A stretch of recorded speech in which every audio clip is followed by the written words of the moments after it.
سبحان اللہ والحمد للہ ولا الہ الا اللہ سبحان اللہ والحمد للہ ولا الہ الا اللہ۔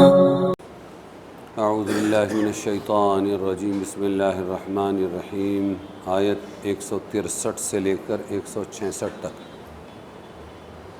وَاسْأَلْهُمْ عَنِ الْقَرْيَةِ الَّتِي كَانَتْ حَاضِرَةَ الْبَحْرِ إِذْ يَعْدُونَ فِي السَّبْتِ إِذْ تَأْتِيهِمْ حِيتَانُهُمْ يَوْمَ سَبْتِهِمْ شُرَّعًا وَيَوْمَ لَا يَسْبِتُونَ لَا تَأْتِيهِمْ كَذَلِكَ نَبْلُوهُمْ بِمَا كَانُوا يَفْسُقُونَ وَإِذْ قَالَتْ أُمَّةٌ مِّنْهُمْ لِمَ تَعِظُونَ قَوْمًا اللَّهُ مُهْلِكُهُمْ أَوْ مُعَذِّبُوهُمْ عَذَابًا شَدِيدًا قَالُوا مَعْذِرَةً إِلَىٰ رَبِّكُمْ وَلَعَلَّهُمْ يَتَّقُونَ فَلَمَّا نَسُوا مَا ذُكِّرُوا بِهِ أَنجَيْنَا الَّذِينَ يَنْهَوْنَ عَنِ السُّوءِ وَأَخَذْنَا الَّذِينَ ظَلَمُوا بِعَذَابٍ بَئِيسٍ بِمَا كَانُوا يَفْسُقُونَ فَلَمَّا عَتَوْا عَمَّا نُهُوا عَنْهُ قُلْنَا لَهُمْ كُونُوا قِرَدَةً خَاسِئِينَ۔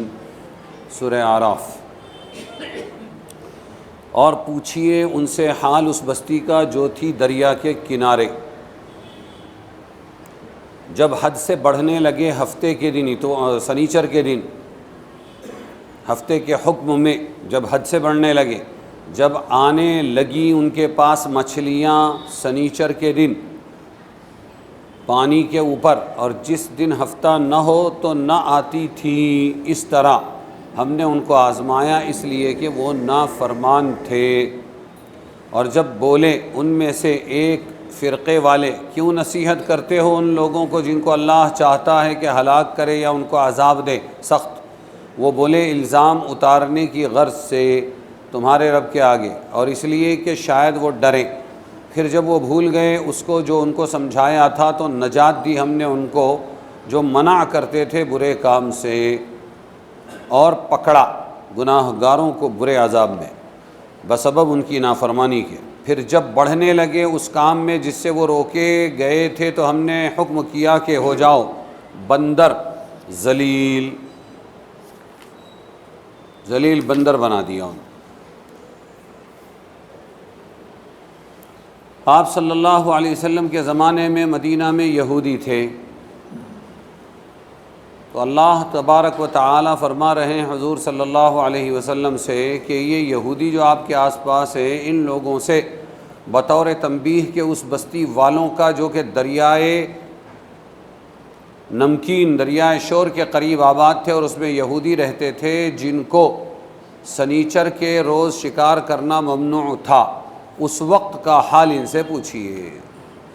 اب حضور صلی اللہ علیہ وسلم تو تھے نہیں، اور یہ آیتیں جب اتری اور ان سے پوچھا تو وہ تعجب میں پڑ گئے کہ ہمارا سارا کچا چٹھا ان کو کیسے معلوم ہے کہ یہ بستی نافرمان تھی۔ ان سے حال پوچھیے اس بستی کا جو کہ دریا کے کنارے تھے اور سنیچر کے دن حد سے بڑھنے لگے۔ سنیچر کے دن کا یہ حکم تھا کہ تمہاری چھٹی رہے گی سنیچر کے دن، تو اللہ کی طرف سے ایسا تھا کہ یہاں چھٹی اور یہاں امتحان کے مچھلیاں اوپر سامنے آ جائیں۔ مچھلیوں کا شکار منع تھا سنیچر کے دن، تو یہ لوگ کیا کرتے تھے کہ یہ لوگ وہاں پر سنیچر کے دن مچھلی پکڑتے تو نہیں تھے، گھیر کے رکھتے تھے، ایسی دیواریں بنا دے ہوئے، ایسا اڑوسا بنا دے ہوئے کہ وہ جو اوپر آئی ہوئی مچھلیاں ہیں وہ واپس جا نہ سکے اور وہ وہیں پر رہے، اور اتوار کو آ کے پھر شکار کرتے تھے۔ بولتے ہیں چور چوری سے جاتا ہے، ہیرا پھیری سے نہیں جاتا۔ تو اللہ کی آزمائش میں یہ فیل ہو گئے، اور جس دن ہفتہ نہیں ہوتا تھا، یعنی سنیچر نہیں ہوتا تھا، تو مچھلیاں اتنی نہیں آتی تھی۔ یہ اللہ کی آزمائش تھی۔ اس طرح ہم نے ان کو آزمایا اس لیے کہ وہ نافرمان تھے اور وہ فیل ہو گئے۔ جب ان میں کا ایک فرقہ، ایک جماعت ان میں جو تھی، وہ یہ کہنے لگی کیوں نصیحت کرتے ہو ایسی قوم کو جن کو اللہ چاہتا ہے کہ ہلاک کرے یا ان کو عذاب دے سخت؟ تو وہ جو نصیحت کرنے والے یہ والی جماعت تھی، وہ کہنے لگی الزام اتارنے کی غرض سے ہم ان کو نصیحت کرتے ہیں۔ کل یہ بولے اللہ ہم کو سمجھانے والا کوئی نہیں آیا تمہارے رب کے آگے الزام اتارنے کی غرض سے، اور اس لیے شاید وہ ڈر کر رک جائے گناہوں سے۔ پھر جب وہ بھول گئے اس کو جو ان کو سمجھایا تھا، نصیحت کو انہوں نے بھلا دیا، تو نجات دی ہم نے ان کو جو منع کرتے تھے، دعوت کا کام کرنے والوں کو اللہ نے بچا لیا، ان کو نجات دی، برے کام سے منع کرنے والوں کو، اور ان کی پکڑ ہو گئی، جو گناہ گار تھے برے عذاب نے ان کو پکڑ لیا ان کی نافرمانی کی وجہ سے۔ پھر جب وہ حد سے بڑھنے لگے اس کام میں جس سے وہ روکے گئے تھے، تو ہم نے حکم کیا کہ اب تم ذلیل بندر ہو جاؤ۔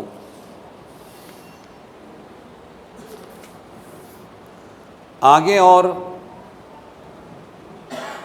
آیت ہے سورہ اعراف کی 167 یعنی 167 سے لے کر 169 تک 69 تک۔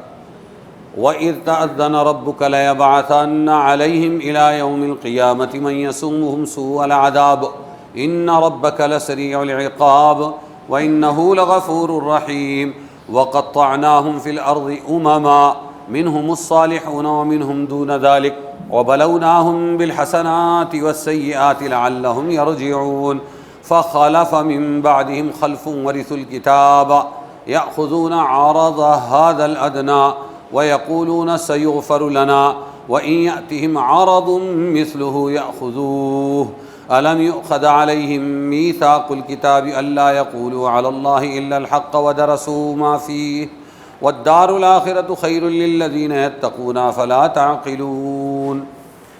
اور اس وقت کو یاد کیجئے جب خبر کر دی تھی آپ کے رب نے کہ ضرور بھیجتا رہے گا یہود پر قیامت کے دن تک ایسے شخص کو کہ دیا کرے ان کو برا عذاب۔ اور اس وقت کو یاد کیجئے کہ جب خبر کر دی، تأذن ربک، خبر کر دی آپ کے رب نے کہ ضرور بھی ضرور بھیجتا رہے گا یہودیوں پر قیامت تک، من، اس شخص کو، یسومہم، جو دیا کرے ان کو، سوء العذاب، دردناک عذاب، برا عذاب یہودیوں کو دیتا رہے گا، یہ اللہ نے کہہ دیا۔ ان ربک لسریع العقاب، بے شک آپ کا رب بہت جلدی سزا دینے والا ہے اور بے شک وہ البتہ بخشنے والا مہربان ہے۔ وقطعناہم فی الارض امما، اور متفرق کر دیا ہم نے، بکھیر دیا، پھیلا دیا، اور ہم نے متفرق کر دیا ان کو ملک میں فرقے فرقے، جماعت جماعت بنا کر۔ کس کو؟ یہودیوں کو۔ بعضے ان میں نیک اور بعضے اور طرح کے ہیں یعنی برے ہیں، اور ہم نے ان کی آزمائش کی خوبیوں میں اور برائیوں میں تاکہ وہ پھر آئے، لوٹ آئے، پھر ان کے پیچھے آئے نا خلف، نالائق اولاد، نالائق وارث کو کہتے ہیں خلف، تو ان کے پیچھے نا خلف آئے جو وارث بنے کتاب کے، لے لیتے ہیں اسباب اس ادنا زندگانی کا، اس دنیا کا اسباب، اور کہتے ہیں کہ ہم کو معاف ہو جائے گا، سیغفر لنا، ہم کو معاف ہو جائے گا، اور اگر ایسا ہی اسباب ان کے سامنے پھر آئے تو اس کو لے لیویں۔ کیا ان سے کتاب میں عہد نہیں لیا گیا تھا کہ نہ بولیں اللہ پر سوا سچ کے، سوا سچ کے؟ اور انہوں نے پڑھا ہے جو کچھ اس میں لکھا ہے کتاب میں، آسمانی کتاب میں، اور آخرت کا گھر بہتر ہے ڈرنے والوں کے لیے، کیا تم نہیں سمجھتے؟ حضرت موسیٰ علیہ السلام کا بقیہ قصہ ذکر کرنے کے بعد ان کی امت یہود کی غلط کار لوگوں کی مذمت، ان کے انجام بد کا ذکر یہاں ہو رہا ہے کہ موسیٰ علیہ السلام کی قوم یہود کیا کیا غلط کام کرتی تھی، اور ان کے سزا کا بھی تذکرہ ہے۔ پہلی آیت میں ان کی 2 سزاؤں کا بیان ہے۔ یہود نے جب نافرمانی کی جو دنیا ہی میں ان پر مسلط کر دی گئی 2 سزائیں، پہلے یہ کہ قیامت تک اللہ تعالیٰ ان پر کسی ایسے شخص کو ضرور مسلط کرتا رہے گا جو ان کو سخت سزا دیتا رہے گا اور ذلت و خواری میں ان کو مبتلا رکھے گا۔ چنانچہ اس وقت سے، جب سے اللہ نے وہ یہود پر یہ لعنت بھیجی تھی، اس وقت سے آج تک ہمیشہ یہود ہر جگہ مقہور و مغلوب اور محکوم رہے۔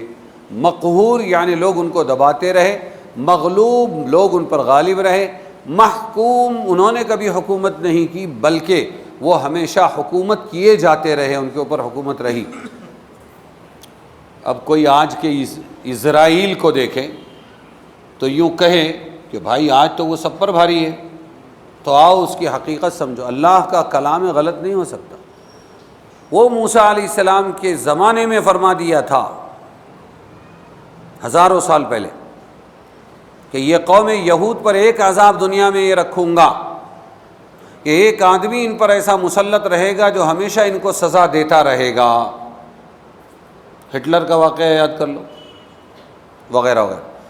آج کل کی اسرائیلی حکومت سے اس پر شبہ اس لیے نہیں ہو سکتا کہ جاننے والے جانتے ہیں کہ در حقیقت آج بھی اسرائیل کی اپنی حکومت اور اپنی کوئی طاقت نہیں ہے۔ وہ اسرائیل جو ہے وہ محکوم ہے اور وہ زیر حکم ہے اور وہ ماتحت ہے امریکہ اور اسی طرح روس کا۔ کون ہے؟ اعلی کار۔ اصل پاور اوپر کے روس کا ہے اور امریکہ کا ہے کہ ان کی اسلام دشمن سازشیں ہیں دونوں کی، اس کے نتیجے میں ایک چھاؤنی سے زیادہ اس کی حقیقت نہیں ہے۔ سمجھ میں آیا؟ ایک چھاؤنی سے زیادہ کوئی حیثیت نہیں ہے، اور آج بھی وہ بدستور انہی کے محکوم و محقور ہے۔ جس دن جس وقت یہ دونوں اس کی امداد سے اپنا ہاتھ کھینچ لیں گے، اسی روز اسرائیل کا وجود دنیا سے ختم ہو جائے گا۔ اس لیے پھر اللہ کا وعدہ اپنی جگہ ہے کہ ان کو ایسی سزا دوں گا کہ یہ ہمیشہ دوسروں کے دست نگر رہیں گے، ان کو کوئی سزا دیتا رہے گا۔ دوسری آیت میں یہودیوں پر ایک اور سزا کا ذکر ہے جو اسی دنیا میں ان کو دی گئی، وہ یہ کہ آبادی دنیا کے مختلف، ان کی آبادی دنیا کی مختلف حصوں میں منتشر اور متفرق کر دی اللہ نے، ان کو بانٹ دیا، ٹکڑے ٹکڑے کر دیا، کسی جگہ ایک ملک میں ان کا اجتماع نہ رہا، اللہ نے بکھیر دیا ان۔ وَقَطَّعْنَاهُمْ فِي الْأَرْضِ أُمَمًا کا یہی مطلب ہے، اور ہم نے متفرق کر دیا ان کو گروہ گروہ، ٹکڑے ٹکڑے بنا کر۔ قطعنا مصدر ہے تقطیع کا، جس کا مطلب ہے ٹکڑے ٹکڑے کرنا۔ امت کی جمع ہے جس کے معنی ہے ایک جماعت یا ایک فرقہ۔ مطلب یہ ہے کہ ہم نے یہود کے قوم کے ٹکڑے ٹکڑے زمین کے مختلف حصوں میں تقسیم کر دیے۔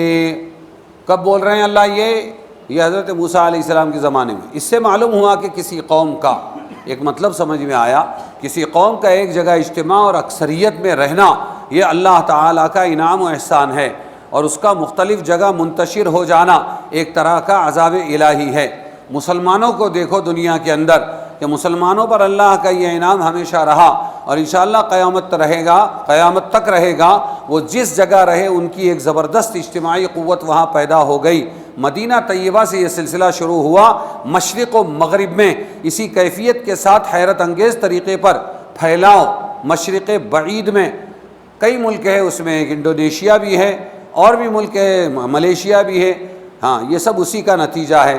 اس کے بالمقابل یہودیوں کا حال ہمیشہ یہ رہا کہ مختلف ملکوں میں منتشر رہے، مالدار کتنے بھی ہوں مگر اقتدار و اختیار ان کے ہاتھ میں نہ آیا، وہ کٹ پتلی ہیں۔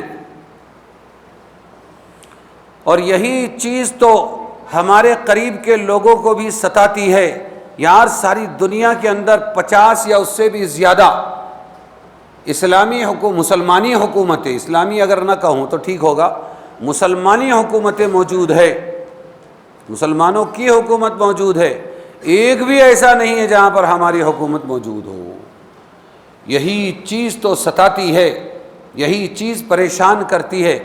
اس لیے جی ایم پی کر کے کچھ نہ کچھ کر ڈالو۔ کسی نے کہا، کسی آدمی نے، آپ کی بیٹی میرے بیٹے کو دے دو، تو پوچھا گیا کوالیفیکیشن کیا ہے؟ اس نے کہا جی ایم پی ہے۔ بولے یہ کیا ہوتا ہے؟ پہلی بار سنا ہے۔ کہنے لگے گھسم گھاس میٹرک پاس۔ اس لیے ایک ملک ایسا بنا ڈالو کہ جی ایم پی ہو جاوے، کچھ بھی کر ڈالو، کیسے بھی کر ڈالو، توڑ مروڑ ڈالو، اتیاچار کر ڈالو، ظلم کر ڈالو، یہ کر ڈالو، وہ کر ڈالو، بس ایک بار بنا ڈالو۔ نتیجہ کیا ہوگا جناب؟ سلیب 21 دن سے پہلے ہی کھول دیا گیا، ہو جائے گی 5 مالے کی بلڈنگ، لیکن بعد میں کیا ہوگا؟ دھڑام سے نیچے۔ تو ناؤ کاغذ کی صدا چلتی نہیں، ناؤ کاغذ کی صدا چلتی نہیں، اور ظلم کی شاخ کبھی پھلتی نہیں۔ ڈوب جاتی ہے۔ اللہ نے یہ طے کیا ہے، یہ دنیا کا مسلمہ اصول ہے کہ کافر اور مشرک کی حکومت اللہ باقی رکھے گا اگر انصاف ہے، اور اگر ظلم کے ساتھ ہے مسلمان کی حکومت اکھاڑ کے پھینک دے گا اللہ تعالیٰ۔ اس کو انصاف چاہیے، انسانوں کے ساتھ ہمدردی چاہیے۔ تو یہ ہے کہ دنیا میں الحمدللہ بڑی بڑی جماعتیں، بڑے بڑے ممالک اسلام والوں کے موجود رہے، لیکن یہودی منتشر رہے۔ چند سال سے فلسطین کے ایک حصے میں ان کے اجتماع اور مصنوعی اقتدار سے دھوکہ نہ کھایا جائے۔ اجتماع تو ان کا اس جگہ میں آخری زمانے میں ہونا چاہیے تھا۔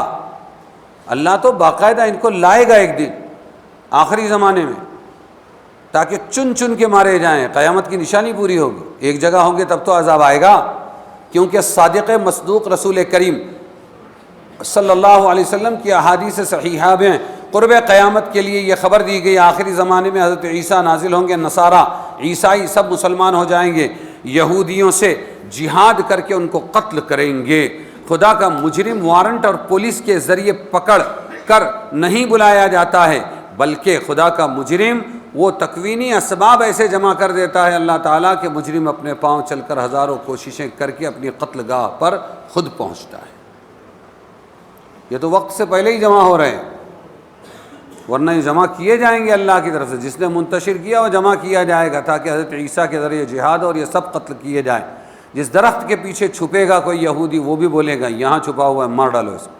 حضرت عیسیٰ علیہ السلام کا نزول ملک شام دمشق میں ہونے والا ہے، یہودیوں کے ساتھ معرکہ بھی یہیں بننا ہے تاکہ عیسیٰ علیہ السلام کے لیے ان کا قمع کر دینا، یعنی قتل کر دینا، ان کو صاف کر دینا سہل آسان ہو جائے۔ قدرت نے دنیا کی پوری عمر میں تو یہودیوں کو مختلف ملکوں میں منتشر رکھ کر محکومیت اور بے قدری کا عذاب چکھایا، آخر زمانے میں حضرت عیسیٰ کی آسانی کے لیے ان کو ان کے مقتل میں جمع فرما دیا جائے گا، اس لیے یہ اجتماع اس عذاب کے منافی نہیں۔ آج جو اجتماع ہو رہا ہے وہ جو اللہ کی پیشین گوئی ہے کہ میں نے قطعناہم، ہم نے ان کو ٹکڑے ٹکڑے کر کے منتشر کر دیا، دنیا میں پھیلا دیا، اس کے خلاف نہیں، وہ اپنی جگہ ہوا، آج بھی ادھر ادھر پھیلے ہوئے رہا۔ ان کی موجودہ حکومت اور مصنوعی اقتدار کا مسئلہ تو یہ ایک ایسا دھوکہ ہے جس پر آج کے مہذب دنیا نے اگرچہ بہت خوبصورت ملمع کا پردہ چڑھایا ہوا ہے، ہاں چاندی کا کور ہے خالی ہے، لیکن کوئی دنیا کی سیاست سے باخبر انسان ایک منٹ کے لیے بھی اس سے دھوکہ نہیں کھا سکتا، کیونکہ آج جس خطے کو اسرائیل مملکت کا نام دیا جاتا ہے وہ در حقیقت روس، امریکہ اور انگلینڈ کی ایک مشترکہ چھاؤنی سے زیادہ کوئی حیثیت نہیں رکھتی، وہ محض ان حکومتوں کی امداد سے زندہ ہے، اور ان کے تابع فرمان رہنے ہی میں اس کے وجود کا راز مضمر ہے۔ جس دن وہ ان کا فرمان نہیں مانے گا اس دن اکھاڑ کے پھینک دیا جائے گا۔ ظاہر ہے کہ اس حقیقی غلامی کو مجازی حکومت کا نام دے دینے سے اس قوم کو کوئی اقتدار حاصل نہیں ہو جاتا۔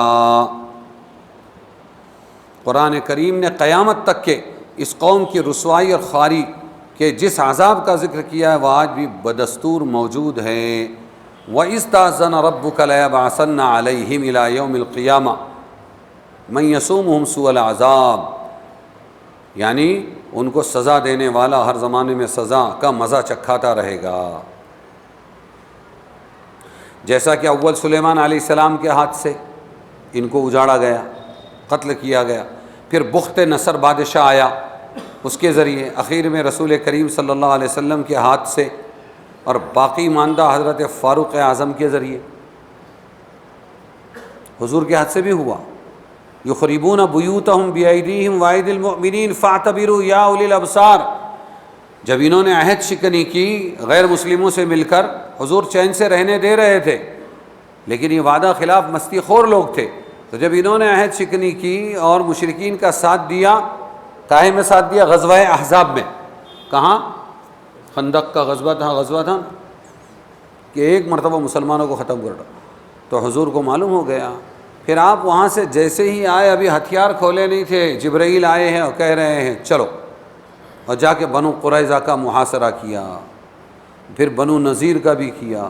یہ قلعے تھے، ابھی بھی ہے اس کے آثار، یہ قلعے تھے یہودیوں کے، بڑے بڑے یہاں پر نواب لوگ رہتے تھے ان کے، وہاں گئے اور پھر محاصرہ کیا، اور پھر اس کے بعد وہ اترے اور پھر انہی سے فیصلہ لیا، انہی میں کے جو مسلمان بنے تھے، کیا ہے تمہارے کتاب میں فیصلہ کہ بوڑھوں کو قید کر دیا جائے اور جوانوں کو قتل کر دیا جائے، بچوں کو بندی بنا لیا جائے، معاف کر دیا جائے، عورتوں کو قتل نہ کیا جائے؟ یہ میرا فیصلہ ہے قرآن کا؟ نہیں، یہ ہماری تورات کا فیصلہ ہے، کیونکہ انہوں نے کہا تھا اے محمد کیا چاہتے ہیں، تو کہنے لگے اے محمد ہمارا آدمی تمہارے میں ہے، اس کو بلاؤ، ہم اس کا فیصلہ مانیں گے۔ حضور کو ور چڑھ نہیں دینا چاہتے تھے، تو حضور نے بلایا۔ سعد ابن عبادہ تھے یا کوئی تھے، ان کا فیصلہ ہم کو چاہیے۔ انہوں نے آنے کے بعد انہی کی کتاب تورات کا یہ فیصلہ سنایا، اور پھر ویسا ہی کیا گیا کہ تم کو مہلت دیتا ہوں، نکل جاؤ یہاں سے۔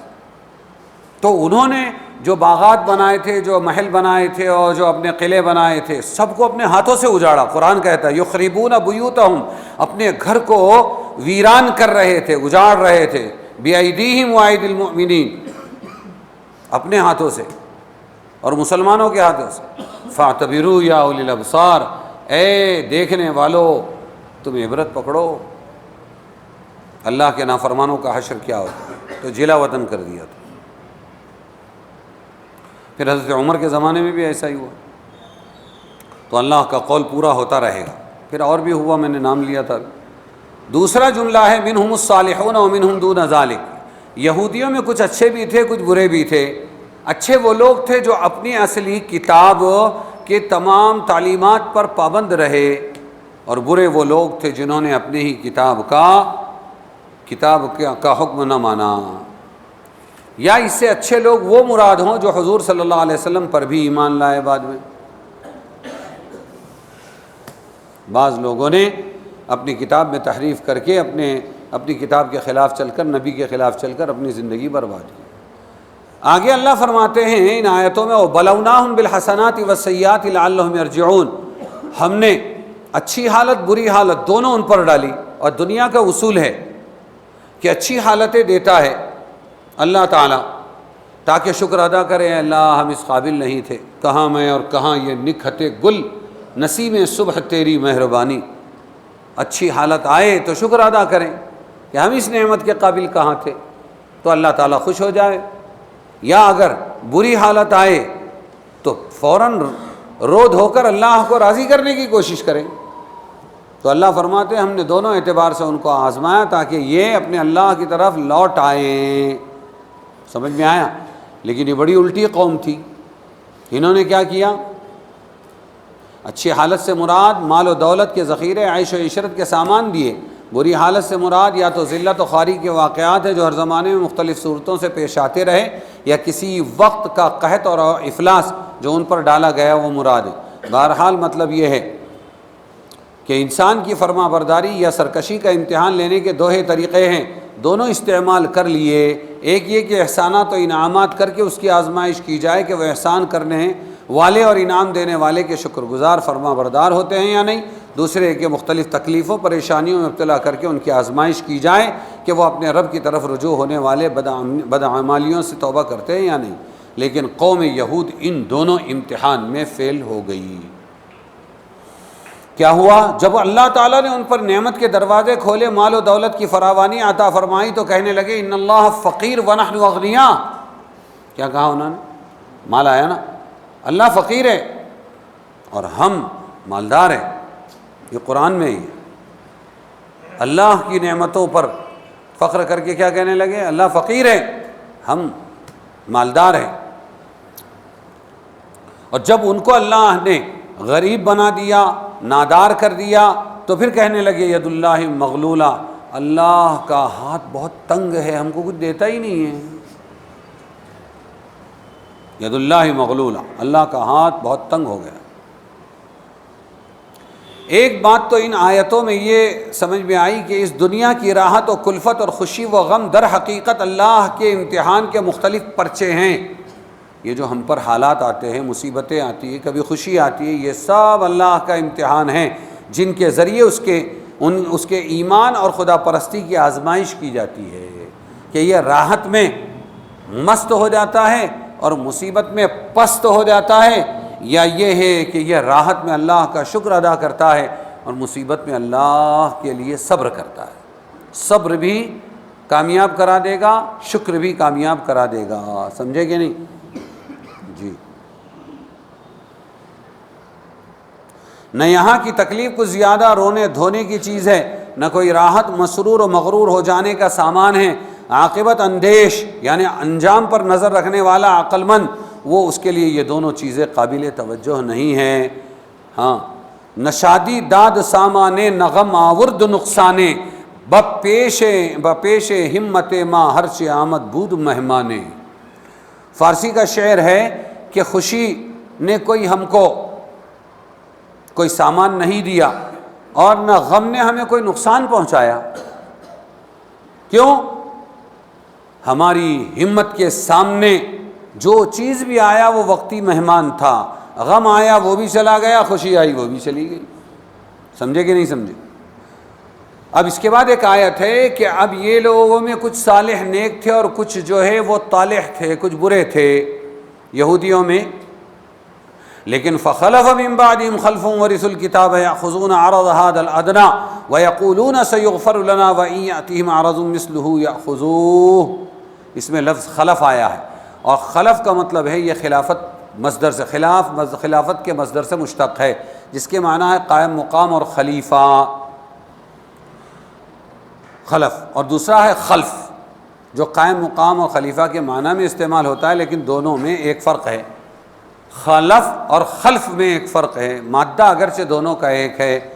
اکثر برے خلیفہ کے لیے استعمال ہوتا ہے خلف، سمجھ میں اچھے کے لیے ہوتا ہے، پوت کے لیے ہوتا ہے، سپوت کے لیے ہوتا ہے کیا؟ خلف، اور کپوت کے لیے کیا استعمال ہوتا ہے؟ خلف۔ فخلف من بعدہم خلف ورثوا الکتاب۔ ارے صحیح بول رہا ہوں یا غلط ہے؟ پوت اور سپوت اور کپوت کے بارے میں پوچھ رہا ہوں، صحیح ہے یا غلط ہے؟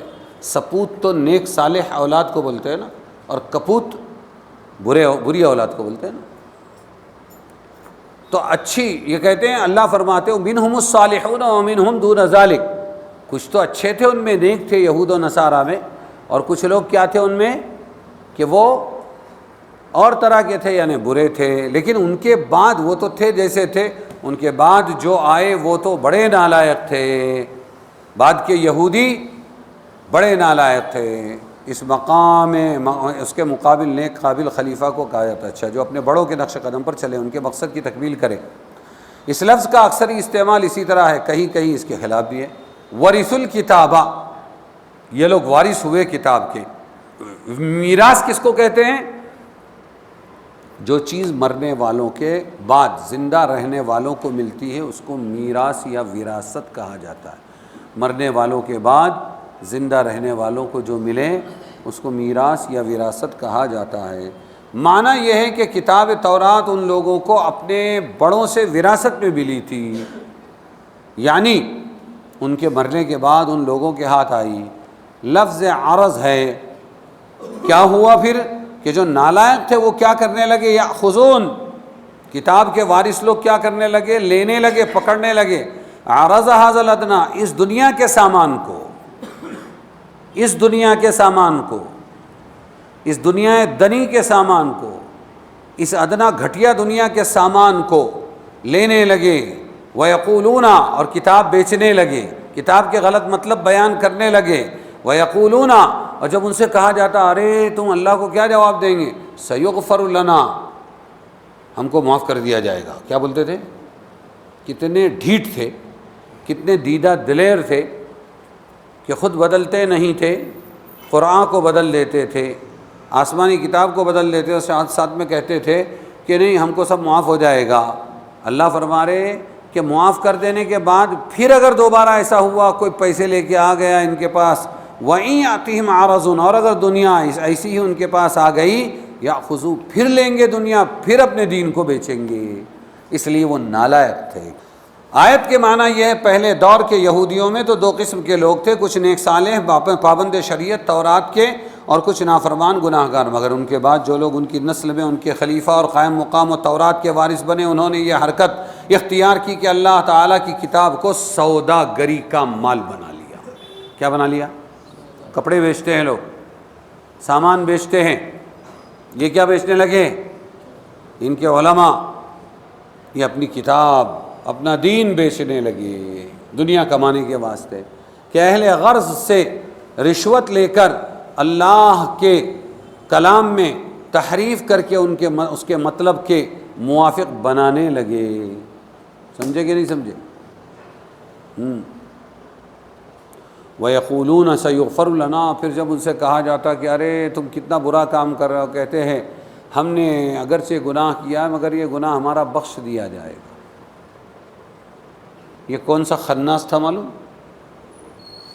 ہم سپیریئر ہے، سر سے پیدا ہوئے،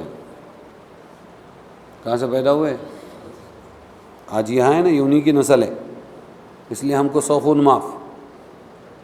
سمجھے کہ نہیں؟ جس کی عورت پہ چاہے قبضہ کر لیں، جس کے گھر میں چاہے گھس جائے، جس کی زمین پر چاہے قبضہ کر لیں، ہمارا ایک ووٹ 10,000 لوگوں کے برابر، 10,000 ووٹوں کے برابر ہے۔ ہمارے لیے کوئی قانون ہی نہیں ہے، سب معاف ہے ہمارے لیے۔ ایسا ہی ان کے دماغ میں تھا، چونکہ نبیوں کی اولاد آ رہے تھے نا، یہ کس کی اولاد تھی؟ نبیوں کی، اس لیے ان کا بھیجا بھی ایسا ہی تھا، ہم کو معاف ہو جائے گا سب، اللہ ہمارا ہے۔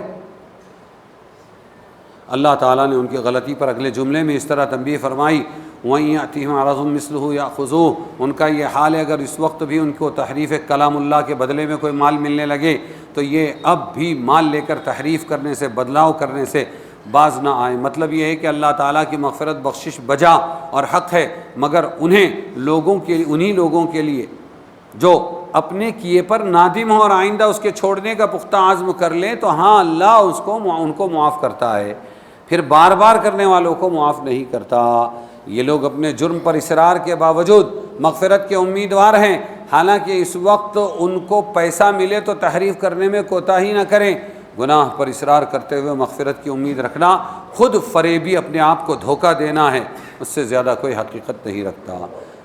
کیا ان لوگوں سے تورات میں یہ عہد نہیں لیا گیا؟ اللہ فرما رہے ہیں کہ ہم نے عہد لیا تھا، ان سے وعدہ لیا تھا۔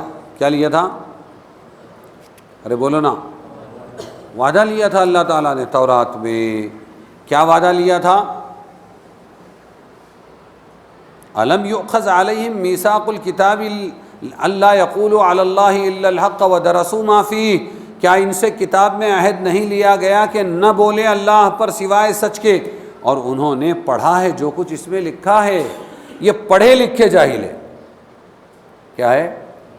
پڑھے لکھے۔ کیا ان لوگوں سے تورات میں عہد نہیں لیا گیا تھا کہ وہ اللہ کی طرف منسوب کر کے حق کے سوا کوئی بات نہ کہیں گے، اور ان لوگوں نے اس معاہدے کو تورات میں پڑھایا ہے؟ یہ سب ان کی عاقبت نااندیشی ہے۔ بات یہ ہے کہ دار آخرت ہی پرہیزگاروں کے لیے ہے، بہترین لازوال دولت ہے۔ کیا وہ اتنی بات کو نہیں سمجھتے؟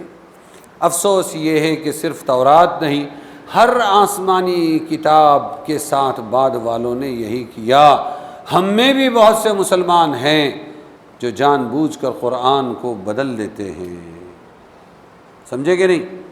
جس کو علامہ اقبال نے کہا ہے، پہلا مصرع پورا یاد نہیں، کس درجہ ہوئے شیخان حرم بے توفیق یا فقیہان حرم بے توفیق، خود بدلتے نہیں قرآن کو بدل دیتے ہیں۔ خود نہیں بدلتے، کس کو بدلتے ہیں؟ قرآن کو بدل دیتے ہیں۔ تو ہم میں بھی بہت سے لوگ ہیں جو قرآن بیچ کر اور قرآن کا غلط مطلب بیان کر کے اپنی دنیا کما رہے ہیں۔ تو ان کے لیے کیا وعید ہے؟ جو ان کے لیے وعید ہے۔ اللہ کا کسی سے کوئی رشتہ نہیں۔ آگے کی آیت ہے سورہ اعراف 170 سے لے کر 171، والذین یمسکون بالکتاب واقاموا الصلاة انا لا نضيع اجر المصلحین وَإِذْ نَتَقْنَا الْجَبَلَ فَوْقَهُمْ كَأَنَّهُ ظُلَّةٌ وَظَنُّوا أَنَّهُ واقع بِهِمْ خُذُوا مَا آتَيْنَاكُمْ بِقُوَّةٍ وَاذْكُرُوا مَا فِيهِ لَعَلَّكُمْ تَتَّقُونَ۔ اور جو لوگ خوب پکڑ رہے ہیں کتاب کو اور قائم رکھتے ہیں نماز کو، بے شک ہم ضائع نہ کریں گے ثواب نیکی والوں. اور جس وقت اٹھایا ہم نے پہاڑ ان کے اوپر مثل سائبان کے اور ڈرے کہ وہ ان پر گرے گا، ہم نے کہا پکڑو جو ہم نے تم کو دیا ہے زور سے، اور یاد رکھو جو اس میں ہے تاکہ تم بچتے رہو. گزشتہ آیات میں ایک عہد و میثاق کا ذکر تھا جو خصوصی طور پر علماء بنی اسرائیل سے تورات کے متعلق لیا گیا، اس میں کوئی تصرف تغیر نہ کرو گے، اللہ تعالیٰ کی طرف سوائے سچ کے کچھ چیز منسوب نہیں کرو گے. یہ بات پہلے بیان ہو چکی کہ ان علماء بنی اسرائیل نے عہد شکنی کیا اور اہل غرض سے رشوتیں لے کر تورات کے احکام بدلے، ان کے غرض کے مطابق کر کے بتلائے. اب یہ آیت بھی اسی مضمون کا تکملہ ہے کہ علماء بنی اسرائیل سب کے سب ایسے نہیں، ان میں سے بعض وہ بھی ہیں جنہوں نے تورات کے احکام کو مضبوطی سے تھاما اور ایمان کے ساتھ عمل کے پابند بھی رہے اور نماز کو پورے آداب کے ساتھ قائم کیا. ایسے لوگوں کے بارے میں اللہ نے فرمایا کہ اپنی اصلاح کرنے والوں کا اجر اللہ ضائع نہیں کرتے.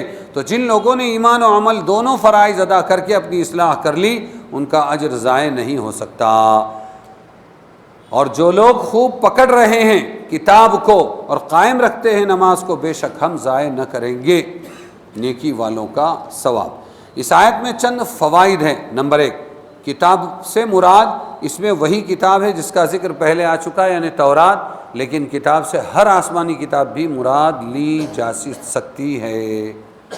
دوسرے یہ کہ اس آیت سے معلوم ہوا اللہ کی کتاب کو صرف اپنے پاس، غور سے سنو، اللہ کی کتاب کو صرف اپنے پاس احتیاط اور تعظیم کے ساتھ رکھ لینے سے کوئی مقصد حاصل نہیں ہوتا. طاقوں میں سجایا جاتا ہوں، آنکھوں سے لگایا جاتا ہوں، جزدان حریر و ریشم کے خوشبو میں بسایا جاتا ہوں. قرآن کی شکایت ہے کہ یہ امت مسلمہ مجھے طاقوں میں رکھتی ہے، جزدان کے اندر بڑے احترام سے، سال میں 1-2 مرتبہ عید برات کے موقع پر جھٹکتی ہے، بس دھول اڑاتی ہے، لیکن پڑھتی نہیں.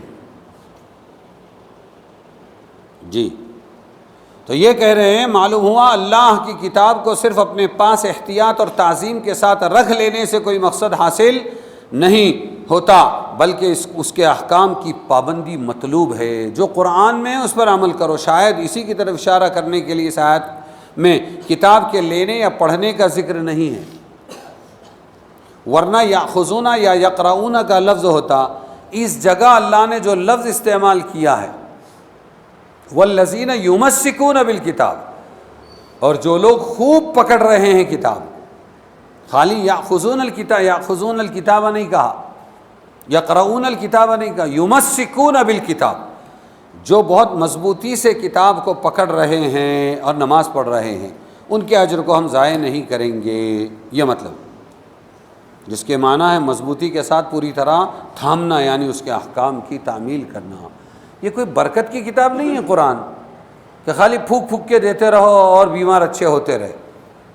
ہاں یہ کتاب اصلی بیماری، دلوں کی بیماری، دماغوں کی بیماری، جسمانی بیماری، قوموں کی بیماری، افراد کی بیماری، سمجھ میں آیا، تمام بیماریوں کا علاج ہے. یہ ہم نے سمیٹ کے اس کو خالی بخار کے لیے اور سر چکرانے کے لیے اور چھوٹی موٹی بیماریوں کے لیے ہم نے اس کو رکھا.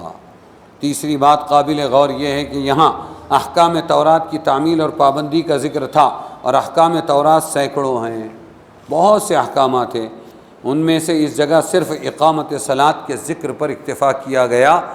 تورات ایسی جیسے قرآن کے اندر سب کچھ بھرا ہوا ہے، پوری زندگی مسلمان کی، اس میں زکوٰۃ بھی ہے اور حج بھی ہے اور روزہ بھی ہے اور بہت کچھ ہے. لیکن تمام میں سے یہاں والذین یمسکون بالکتاب واقاموا الصلاۃ، جو کتاب کو مضبوط پکڑتے ہیں تورات کو اور ساتھ میں نماز قائم کرتے ہیں، ایک عبادت ذکر کی، اقامت صلاۃ.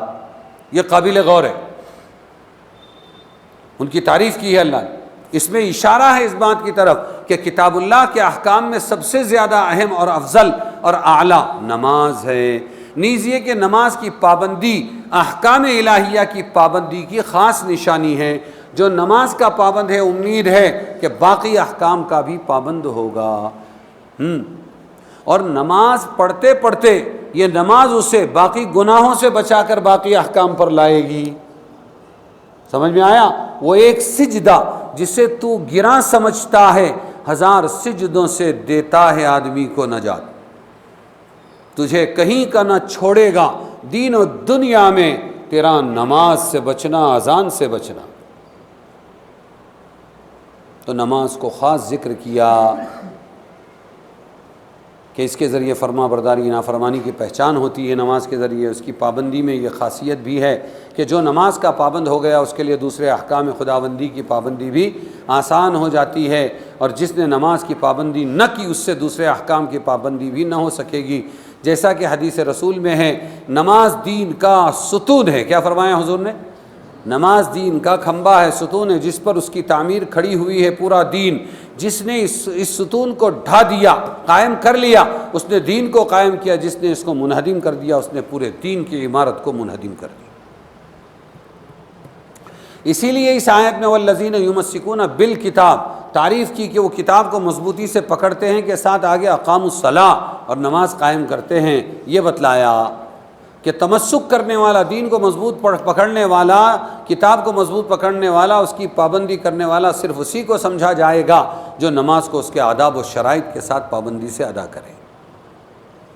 اور جو نماز میں کوتاہی کرے وہ کتنے ہی وظائف پڑھے، جو نماز نہیں پڑھتا وہ کتنے ہی وظائف کرے یا مجاہدے کرے، وہ اللہ تعالیٰ کے نزدیک کچھ نہیں، اگرچہ اس سے کشف و کرامت کا صدور بھی ہوتا ہو کہ جو لوگ نہیں کر سکتے وہ کام کر کے دکھا دیتا ہے، تب بھی یہ اللہ کے نزدیک مکرم نہیں ہو سکتا، نماز کا چھوڑنے والا ہے، کیونکہ نبی نے نماز نہیں چھوڑی، کسی نبی نے نماز نہیں، پیر گھسٹ رہے تھے اور آپ نماز پڑھ رہے تھے آ کر جماعت کے ساتھ، یہاں تک بنی اسرائیل کو ان کے عہد شکنی اور احکام تورات میں تحریف کرنے پر تنبیہ کا بیان تھا۔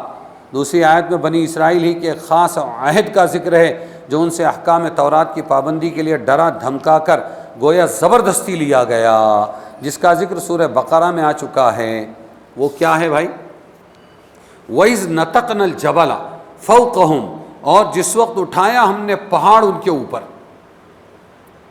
وہ نیچے پوری قوم بنی اسرائیل اور اوپر کیا ہے؟ پہاڑ اللہ اوپر لے گئے، فوقہم کانہ ذلہ، جیسے سائبان اوپر ہوتا ہے، مثال کے لیے بتایا، اور ڈرے کہ وہ ان پر ابھی گرنے والا ہے، تو اللہ نے فرمایا پکڑو ہم نے جو تم کو دیا ہے، دین دیا ہے، تورات دی ہے، شریعت دی ہے، اس کے نرم گرم سب کو پکڑو، ہم نے دیا ہے، بے قوہ زور سے پکڑو، اور یاد رکھو جو اس میں ہے تاکہ تم بچتے رہو۔ تو یہاں زبردستی منوایا ان سے، سمجھ میں آیا کہ نہیں آیا؟ نتقنا کے معنی ہے جس کے معنی کھینچنے اٹھانے کے ہے، اور قرآن میں ہے دوسری جگہ سورہ بقرہ میں رفعنا فوقہم۔ ذلہ ذلن سے ہے، اس کا مطلب صاحبان ہے، صاحبان جو سایہ کرتا ہے وہ کہیں نہ کہیں جا کر کسی کھمبے پر زمین سے ٹکا ہوا ہوتا ہے، یہاں کوئی پہاڑ ٹکا ہوا نہیں تھا، پورا پہاڑ ہی اٹھا کر لے گئے اللہ تعالیٰ اور ان کے اوپر لٹکایا تھا، صاحبان کی صورت میں نہ تھا، اسی لیے اس کو حرف تشبیہ کہ صاحبان نہیں تھا، وہ صاحبان کی طرح ہم نے اوپر پہاڑ ان کے معلق کر دیا، لٹکا دیا۔ معنی آیت کے یہ ہے کہ وہ وقت بھی یاد کرنے کے قابل ہے جب ہم نے بنی اسرائیل کے سروں پر پہاڑ کو اٹھا کر معلق کر دیا، جس سے وہ سمجھنے لگے اب ہم پر یہ پہاڑ گرے گا۔ ان سے کہا گیا کہ پھر ایک کام کرو، خذوا ما آتیناکم بقوہ، مضبوطی سے پکڑو جو ہم نے تم کو دیے ہیں احکام، یاد رکھو تورات کی ہدایات، تاکہ تم برے اعمال و اخلاق سے باز آؤ۔ یہ کیا واقعہ تھا؟ یہ واقعہ یہ تھا جب بنی اسرائیل کی خواہش فرمائش کے مطابق خود انہوں نے مانگا کہ موسیٰ اب ذرا ٹھیک ٹھاک ہو گیا، وہ فرعون گیا، فرعونی گئے، سب گئے، اب ذرا ہم کو اپنے اللہ کے کچھ احکام ملے، کچھ شریعت ملے تو ہم اللہ کو راضی کریں۔ تو پھر حضرت موسیٰ علیہ السلام نے اللہ سے مانگا، پھر وہ 40 دن وہاں پر بلائے گئے، اور پھر اس کے بعد کیا ہوا، اللہ نے یہ تورات دے دی، اب پڑھو۔ تو انہوں نے دیکھا، چیک کیا، نرم نرم گرم گرم، سمجھ میں آیا؟ وہ چیک کیا انہوں نے، حسب حکم 40 راتوں کا اعتکاف کوہ طور پر کرنے کے بعد اللہ نے کتاب دی اور بنی اسرائیل کو سنائی، تو اس میں سے بہت سے احکام ایسے پائے جو ان کی طبیعت سہولت کے خلاف تھے۔ اب روزہ ہماری طبیعت کے مطابق نہیں، گرمیوں میں روزہ آتا ہے لیکن رکھنا ہے، ارے سمجھے کہ نہیں سمجھے؟ ان کو سن کر وہ جو طبیعت کے خلاف تھے انکار کرنے لگے کہ ہم سے تو ان احکام پر عمل نہیں ہو سکتا. ارے سمجھے کہ نہیں؟ یہ کڑک کڑک ہم نہیں لیں گے، نرم نرم احکام لے لیں، میٹھا میٹھا ہپ ہپ، کڑوا کڑوا تھو تھو. جیسے حضور صلی اللہ علیہ وسلم کے پاس کوئی آیا، بولے میں پورا اسلام قبول کرنے تیار ہوں لیکن زنا کی عادت مجھے ہے، میں زنا نہیں چھوڑ سکتا. تو حضور صلی اللہ علیہ وسلم نے قریب بلایا، دعا کی اس کے لیے، اس کے سینے پر دھول لگایا کہ اللہ اس کے سینے کو زنا کی لت سے پاک کر دے. فرمایا پورا کلمہ پڑھ؟ ہاں. بولے پورا دین قبول کرتا ہوں. تو آدھا ادھورا نہیں چلے گا نا، پورا چلے گا. تو اب انہوں نے کہا کہ ہم کو یہ احکام ہم سے ان پر عمل نہیں ہو سکے. اس وقت اللہ تعالیٰ نے جبرائیل امین کو حکم دیا، انہوں نے کوہ طور کو اس بستی کے اوپر معلق کر دیا جس میں بنی اسرائیل آباد تھے. ان کا رقبہ تاریخی روایتوں میں 3 مربع میل بیان کیا گیا ہے. ایسا 3 میل، ایسا 3 میل، 4.5 کلومیٹر، 4.5 کلومیٹر چاروں طرف سے. اس طرح ان لوگوں نے موت کو اپنے سامنے کھڑا دیکھا تو سب سجدے میں گر گئے اور احکام تورات کی پابندی کا عہد کر لیا، لیکن اس کے باوجود پھر بار بار خلاف ورزی ہی کرتے رہے. تو اللہ ظالم نہیں ہے، وہ ظالم تھا. دین میں جبر و اکراہ نہیں، اس کا صحیح مطلب اور شبہ کا جواب. ایک سوال پیدا ہوتا ہے یہاں، اور وہ یہ ہے کہ دین میں تو لا اکراہ فی الدین، دین میں کوئی زبردستی نہیں ہے. یہ تو زبردستی منوا رہے ہیں اللہ تعالیٰ ان سے کہ گراؤں پہاڑ، یا مانتے ہو کہ نہیں مانتے. تو اللہ نے زبردستی کروائی ہے نا. تو پھر غیر مسلموں کو بولنے کا موقع مل جائے گا نا کہ یہاں تو اللہ زبردستی مسلمان بناتا ہے. بس اسی فرق کو سمجھنا ہے. غیر مسلموں کو کبھی بھی اللہ تعالیٰ یا رسول اللہ یا مسلمان زبردستی مسلمان نہیں بناتے. یہ مسلم تھے. کون تھے یہ؟ اور ہندوستان کے قانون کو اگر ہندوستانی کوئی شہری، بھارت کے قانون کو اگر بھارتی کوئی شہری یوں کہے کہ نہیں میں یہ نہیں مانتا تو وہ مجرم ہے. ہاں، کوئی دوسرے ملک کے شہری کو ہندوستان کا قانون زبردستی فالو نہیں کرایا جائے گا، سمجھے کہ نہیں؟ لیکن بھارت میں رہنے والا کہ اس کو تو ہندوستان کا قانون ماننا ہے. سمجھے کہ نہیں سمجھے؟ تو یہ مسلمان تھے، انہوں نے اللہ سے کتاب مانگی تھی، اللہ نے کتاب دی. اب اس کو سننے کے بعد کڑوا کڑوا نہیں بول رہے ہیں، میٹھا میٹھا ہاں بول رہے ہیں. تو یہ تو مسلمان تھے. تو ہندوستان کا قانون جو بھارتی نہ مانے زبردستی اس سے بنوایا جائے گا یا نہیں؟ ارے بولو نا. تو ایسے ہی اگر ان مسلمانوں سے اللہ نے پہاڑ اٹھا کر زبردستی تورات منوائی ہے تو کون سا غلط ہوا؟ یہ اللہ کے اپنے تھے، اسلام کا دعویٰ کیا تھا انہوں نے، صحیح یا نہیں؟ تو ہر اعتراض یوں ہی ہضم نہیں کیا جاتا، سمجھ سمجھ کا پھیر ہوتا ہے. کہیں کی اینٹ کہیں کا روڑا، بھانمتی نے کنبا جوڑا تھوڑی چلے گا. کہیں کا بھی لائیں گے اور اسلام کو بدنام کریں گے. دیکھو تمہارے قرآن میں اللہ زبردستی کرتا ہے. ارے کس پہ زبردستی کرتا ہے؟ ہاں، میاں اپنی جورو پہ زبردستی کرتا ہے، باپ اپنے بیٹے پہ زبردستی کرتا ہے، دوسرے کی جورو پکڑ کے تھوڑی زبردستی کرتا ہے. تو یہ تو مسلمان تھے، تو مسلمانوں پر تو زبردستی کی جائے گی. اچھا یہ بھی نہیں ہے کہ عمل میں کوتاہی ہو گئی، ٹھیک ہے معاف کر دیں گے. یہ تو ماننے سے انکار کر رہے ہیں کہ نہیں ان احکام پر ہمارے سے عمل نہیں ہوگا، ہم کوشش کریں گے. ایسا نہیں کہا، لیکن ذرا غور کیا جائے. ہو گیا؟ سمجھ میں آ گئی کہ نہیں؟ اسلامی تعزیرات میں بہت سی سزائیں ایسے لوگوں کے لیے مقرر ہے. اس سے معلوم ہوا لا اکراہ فی الدین کا تعلق غیر مسلموں سے ہے کہ ان کو بجز مسلمان نہیں، ان کو بجبر مسلمان نہیں بنایا جائے گا. اور بنی اسرائیل کے اس واقعے میں کسی کو اسلام قبول کرنے کے لیے مجبور نہیں کیا گیا، بلکہ ان لوگوں نے مسلمان ہونے کے باوجود احکام تورات کی پابندی سے انکار کر دیا. اس لیے ان پر جبر و اکراہ کی کر کے پابندی کرانا لا اکراہ فی الدین کے خلاف نہیں ہے.